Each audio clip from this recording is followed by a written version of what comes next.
بڕیارێک لە ئاورنگ و بڕیارێک لە ئاسن.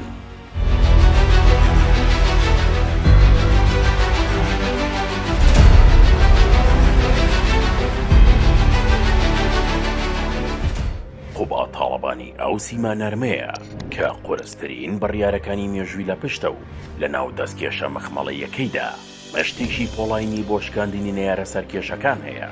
لە مێژووی سیاسی جیهاندا دەگمەنە نەو سەرکردانی دەتوانن لە یەک کاتدا هەم دۆستی نزیکی هەژاران بن و هەم مەترسیدارترین نەیار بۆ یاساشکێنان.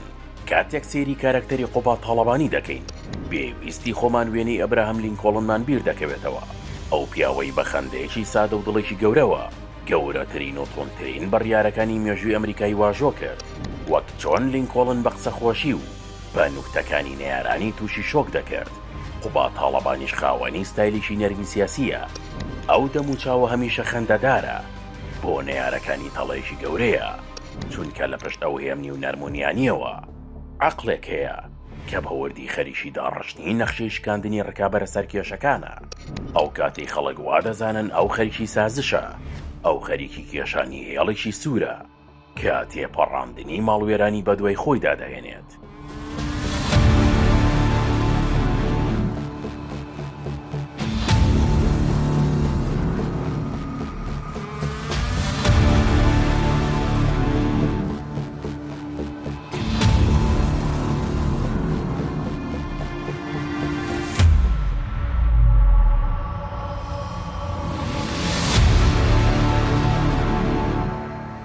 لینکۆڵن لە کاتی جەنگی ناوخۆدا تەنها لە کۆشکی سپیدانە نیشت، بەڵکو دەچوە ناو سەنگەرەکان. قوبا تاڵەبانیش هەمان ڕێچکەی گرتووە. ئەو بڕیارەکانی لە ناو ژوورە داخراوەکان و لەسەر کورسیە چەرمەکان وەرناگرێت، بەڵکو کاتێک مەترسیەک ڕوودەدات یان پرۆژێک پەککەوتەیە خۆی لە شوێنی ڕووداوەکە ئامادە دەبێت. دەستپێیەکەین ئێمە ئەوشو بۆکەینە دووسایدی، ئیتر تۆ بڵێ لە کفری بۆ سلێمانی دووسایدیە.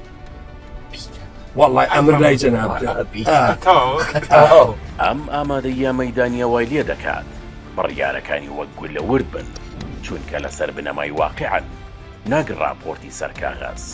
گر ئەوان کە مشکیلەیان هەبێ یەن لە دەرگای یەکێتی نیشتیمانی کوردستانەدا. یەکێک لە جوانترین خاڵە هاوبەشەکانی لەگەڵ لینکۆڵندا لایەنگریکردنی مرۆڤە پەراوێزخراوەکانە. لینکۆڵن کۆیلەکانی ئازاد کرد. قوبا تاڵەبانیش وەک سێبەری بێکەسان دەرکەوتووە. کاتێک کەسێکی یاسایی یان هەژار ڕوبەڕووی ستەم دەبێتەوە، ئەو بێسڵەمینەوە لە پێگە و پۆست کەیسەکە دەکاتە کەیسی شەخسی خۆی.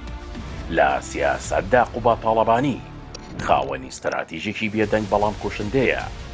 ئەوانەی دەکەونە ناو بازنەی بڕیارەکانی درەنگ تێدەگەن کە ڕوبەڕووی چەتۆند و تیژێکی سیاسی بوونەتەوە. ئەو ڕکابەرانی دەیانێت بیدەن بە زەویدا زۆر جار بەو چەکە دەشکێن کە خۆیان دروستیان کردووە، چونکە ئەو دەزانێت چۆن تۆنترین بڕیار لە ناو نەرمترین دیبلۆماسیدا بشارێتەوە. گەیشتنی دەنگی سەرکردەیەک بۆ ناو ئەکاونتی کەسایەتیشی وەک دۆناڵد ترامپ نیشانەی ئەوەیە کە قوبا تاڵەبانی تەنها یاریزانیشی ناوخۆیی نییە، بەڵکو توانیوێتی ببێتە پردی پەیوەندی لە نێوان ناوخۆ جیهاندا. ئەمە ئەو ژیریەکەوای لێ دەکات لە ناوخۆدا وەک کوڕە هەژارێک دەربکەوێت و لە ئاستی نێودەوڵەتیشدا وەک دیبلۆمات کارێکی تۆند و خاوەن بڕیار سیر بکرێت.